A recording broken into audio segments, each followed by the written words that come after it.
I'm all set.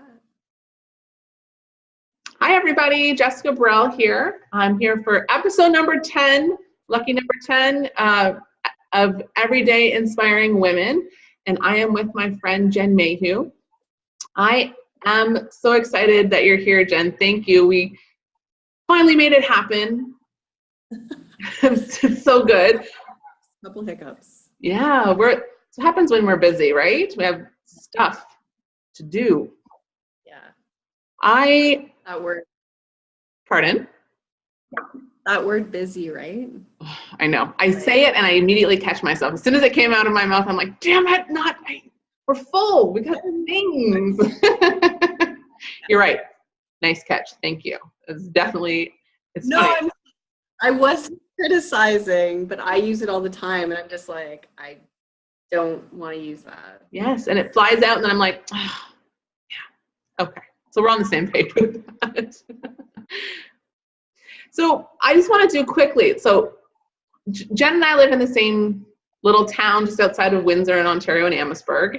And I met her because I would drive. So Jen is a dental hygienist and she's going to get into explaining that in a little bit. But I would always drive by her office and it was like this beacon of white light seriously, this white light. And I'm like, I just felt drawn to stop by. Like every time I drove by and I'm like, I gotta just stop in. And so finally I did. And then we started chatting and just like, I think I was probably there the first time for probably about 20 minutes or half an hour. And we were just chatting about experiences and people we knew and, those sorts of things. And I'm like, I need to come and see this woman. And the first time I did, it was like a dental experience that I had never had previously. Hopefully she'll fill you in, but if not, Jen is like educational and she just takes her time. And it's like you leave the dentist chair, the dental hygienist's chair going, wow, I'm looking forward to coming back here, which is most people don't have that experience going to see the dentist. So really quickly, that was just my quick on how we met, but I really want you to fill everyone in on what do you do? How are you a dental hygienist practicing? Those sorts of things, if you could. Yeah, no problem. Like you said, I'm a registered dental hygienist and I've been practicing as a hygienist for 12 years and as an assistant for 5 before that.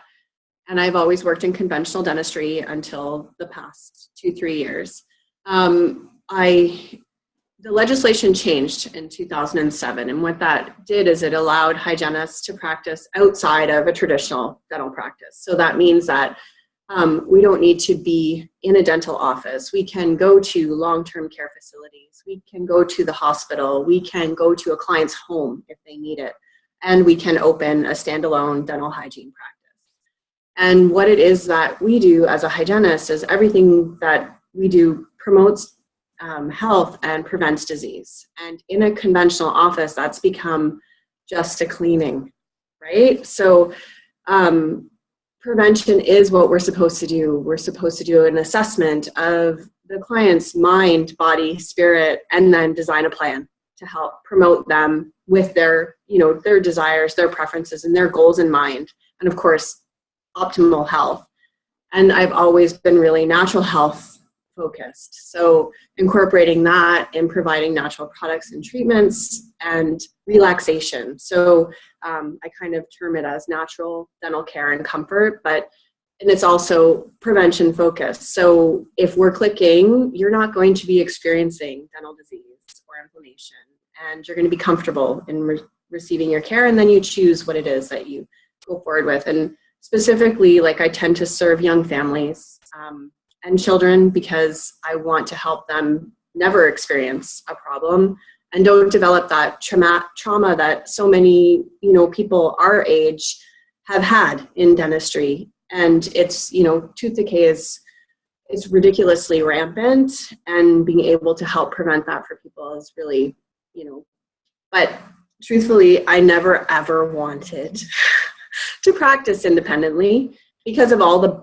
stuff that comes with running your own business and running your own office and all of those things, because I'm primarily focused on, client experience, like treating a client, and all those other things kind of at times feel like they get in the way, right? So eventually I'll have a team, but right now it's just me. So, but it's completely different than visiting a traditional office. The only same is your insurance company recognizes my fees the same way they do when you visit a traditional office. And you're not really leaving a dentist, because there are going to be times where you're going to need to see a dentist, because I'm not a dentist. So I don't do treatment and I don't do diagnosis, but I do everything that has to do with prevention. So that's basically in a nutshell what Embrace Dental Hygiene is. But yeah, it's so rewarding, but it's a lot of work. It's a lot of work, a ton of work. Yeah.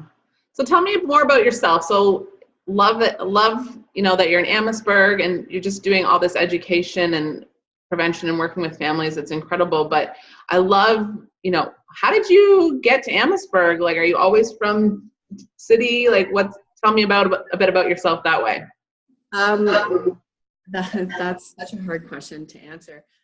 So my husband and I have moved around a lot. Northern Ontario is where, I started out as an adult and did all my training, and we moved to Southern Ontario. So I practiced mainly in like the Barrie, GTA area. And my husband changed jobs. He was in production and manufacturing, and he wanted to leave that. So after I got trained and was settled in, okay, this is my career, then he kind of started making some transition, and he's left manufacturing to work for the Canadian government, so the federal government. He works at the border, actually. Yeah. So he did his training out west, and then we came back, and his family is here. So there's a border here. So this is kind of where we are now static and staying. So we're not native to Amherstburg, but Northern Ontario and stuff. And, somewhere along that path, I also became a mom, like of 2 girls. My girls are 5 and 3. And so, that throws some challenges into the whole, just your life in general, and priorities changed. I never, again, another thing that I never thought I was going to do was become a mom, right? And when you do, everything changes. Of course, your priorities change, and everything you get put to the side, and everything is about these 2 children. So that was a huge factor in, do I start my own practice, or do I go work for someone else? How is that going to fit into, with raising the kids? And thankfully, with Pete's job, shift work and things, it's working out for us. So that's good. But yeah, like once you have kids, everything changes. You start questioning everything, like from, healthcare and everything. And how are you doing it? And it's always about, am I doing that right? Every choice you make for, your kids is that something that's going to mess them up for their entire life, right? And it gets to be challenging. And I guess that is probably, my primary, being a mom. But the guilt that goes along with having your own business, and that taking you away from, that home environment a lot, becomes a lot. There's a lot of guilt, and you're constantly trying to say, okay, but we're doing this for them, Yeah. Your success is for them as well, and for the family, and all those things. So it's challenging at times. Yeah. And it's like, and I hear you, everything you're saying, I'm like, yes, yes, yes. Like, and it's like, you're starting I don't know that this is necessarily it, but it's like you start a business because of your family, right? Because you're like, right. You want the best for them. So you do it. And then it's like, you turn around and you're like, oh my God, it's taking me away from them, which is the whole reason I started doing this. Right. That's challenging. So where does Jen fit into all of this? One little piece missing here. Your posts this year have been super inspirational, on Instagram and on, your personal stuff, going like, I feel a bit of a change in you, but I can't. Tell me about it.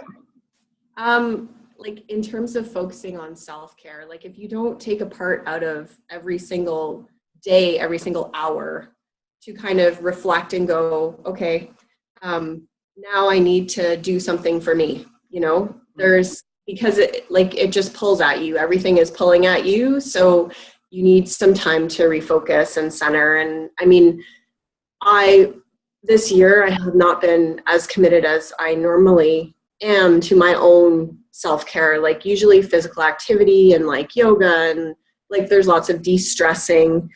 Those are de-stressing to me. Like working out is de-stressing. It's my time, like I've tried to incorporate like even just having a hot bath at the end of the day to just kind of, those are things. But in January this year, like I've just felt like there's even more because the kids have been sick and just getting restarted in the new year with new goals with the business, and my husband's shift at work has, what I mean? Like all those things are just pulling at you, and family, other family pulls at you. So it's challenging, but I think that, my Instagram posts, like the self-care, making sure you still do that. You still take that time out and don't feel guilty and about it is so important, because if you're feeling guilty about those it becomes less rewarding, and you don't get the benefit from it. If you're like, oh, well, I really should be doing this, you just need to be able to separate and do it. That's all I have to say, is just take the time and do it.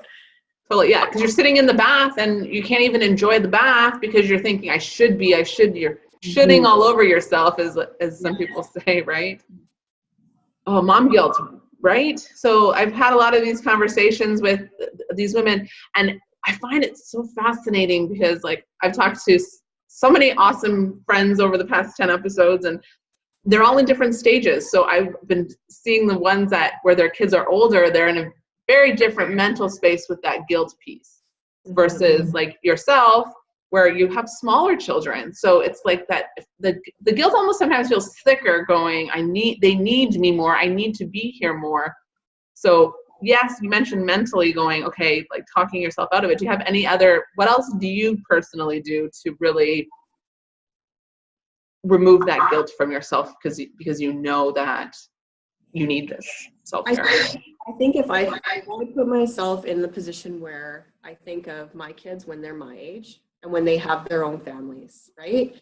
So I don't want them to feel that. So if I, as a mom, as a professional, as a woman, show them that, I do these things, when everything that you're doing is really, it's all about family. And, even though it's about your own development, your career, it's still for them, like in that you as a part of the family unit. Anyways, what I was getting at is when Paige, my daughter, is married and has children and has her career, I don't want her to feel that. I want her to feel satisfaction in whatever it is that she chooses to pursue, and that as long as the children are being cared for and, like you're doing everything that you can. And if you feel guilty about it, chances are you've done what you need to be doing for them. Like it's people that I guess don't really feel, they don't have that pull, that maybe have a different situation. But if you're feeling guilty about what it is that you've done, you've probably done everything that you need to do. And I don't want my kids to feel that way. So I just think, okay, so I have to be that person who is content with, what I've done, and content that I need to take the time to do the self-care, and content that everything that I'm doing is enough, that I'm enough, and that they feel that they're enough. Because if I can't show them that person, how would they ever learn to be that person, right? So I don't know, that's my own, that probably sounds ridiculous, but not to me. That's my place of thinking. Every time when I'm feeling guilty, I say, what would I want them to do? And then I try to do that. Yeah. And it's hard sometimes because it's like, I really want them to take care of themselves, but they're never going to learn it if I don't show them the way. Exactly. Yeah. Oh, I feel you. Oh, we're on the same page 100% on that one. Yeah. And even professionally, like, when you get a child in the chair and the mom goes, oh, well, they'll never do that. And it's like, well, then you do it. You do it yourself and show them that it's important. they will follow. That's just the way it is. You are like what they're looking up to be. You may not feel that way, but you know, when you look at every mom daughter or mom, like every parent relationship, somehow they become a carbon copy, you know, of their parents, you know, whether they wanted to or not, because that's how they learned to be. And if you do it, and I try to do it, there are times when, you know, you're just a scattered disaster. Like I too often, you know, I'm that way, but you know, most days I try to be what I want for them, you know. Yeah. Well, we're also human beings. We're also human. So there's that aspect of it. Yeah. Oh, that's so good. I love, there's so much goodness in there. And I want to kind of circle back here talking about, you know, some goal setting and some for your business and your personal goals for this year. I really love the idea of themes, like things kind of pop up for people like consistently, like once you start noticing the universe, right? So all of a sudden the same kind of themes will pop up. So I'm curious, what if you have any themes popping up for you right now, or what are you planning on following this year for yourself, or this small section, maybe not the whole year? Just growth and expanding, like professionally and personally. So I don't even, it's about the goal setting is a little bit harder in terms of how do you get there. And I think that right now, like I have a vision of like the practice becoming more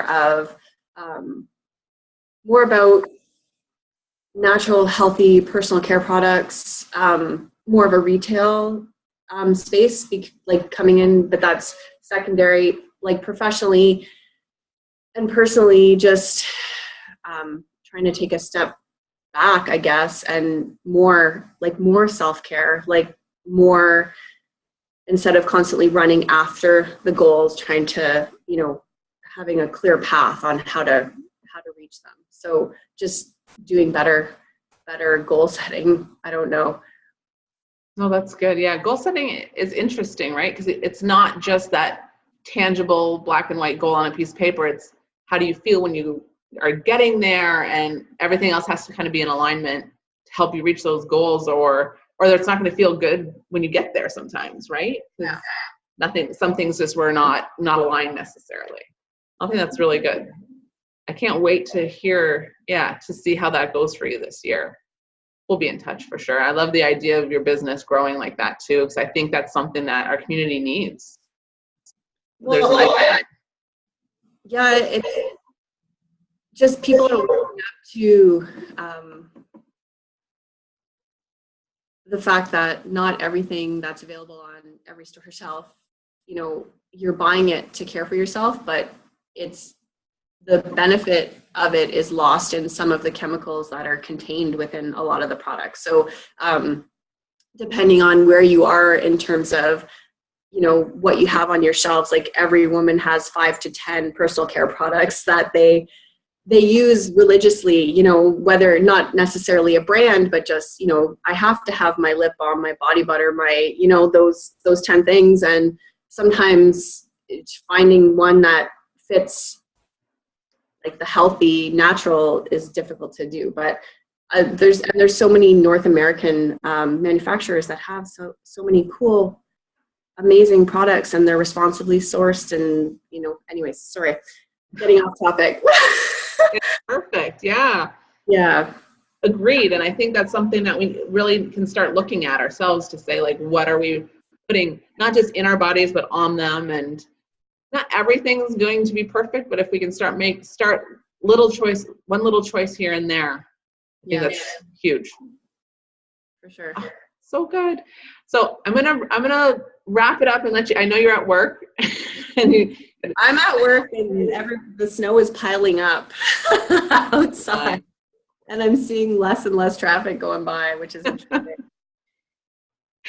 I wanted to ask you if you have like a favorite motivational quote that you kind of lean on, or if you have one like personal development book that is your go-to, you reread it, or was at least one of your favorites that you can share with us. I probably haven't read enough personal development. Like I do a lot in terms of, collecting different scientific studies about how to do everything that I do. And like, I'm more or less, I need to read more personal development books. I don't really have a favorite. I believe a lot in surrounding yourself with people who help lift you up, like in terms of being new to this area particularly, I don't have a lot of lady friends. So like Tribe has been really, really beneficial in terms of, just having a like-minded community of women that it's nice to see them every once in a while, and making sure you have those times where you go out, because even being separated from my mom and my sister and stuff like that, that's can be challenging at times. You don't really have someone to bounce things off of. So I don't really have, a quote, or just you find something that suits the moment, Yeah. and That's awesome. I think that's just it. Like, surrounding yourself with like-minded people to lift each other higher, right? And women can love and support each other in a healthy, positive way. And I love seeing that too. And I love seeing you at Tribe. That makes me so happy. So yeah, awesome. Well, thank you so much, Jen. It was a pleasure talking to you. Got so many juicy nuggets out of this chat. Yeah. Yes, very good. So we'll let you go, but thanks again, and we'll chat soon. And also, I'm going to put your contact information at the bottom of this video. So yeah, if that's okay, and then people can, pretty motivational on Instagram, and then if they're local, they can come check it out and see what they think for themselves. Yeah, for sure. Awesome. Page on the website basically contain everything that anybody wants to know about. I think I lost you on the volume, which was, we're wrapping it up. So Facebook, website. Okay, I'll put anything, or phone call. I'll put everything in the notes underneath of it, and awesome. Thanks so much. Have a good day. Enjoy the snow. Okay. See you, Jen. Bye.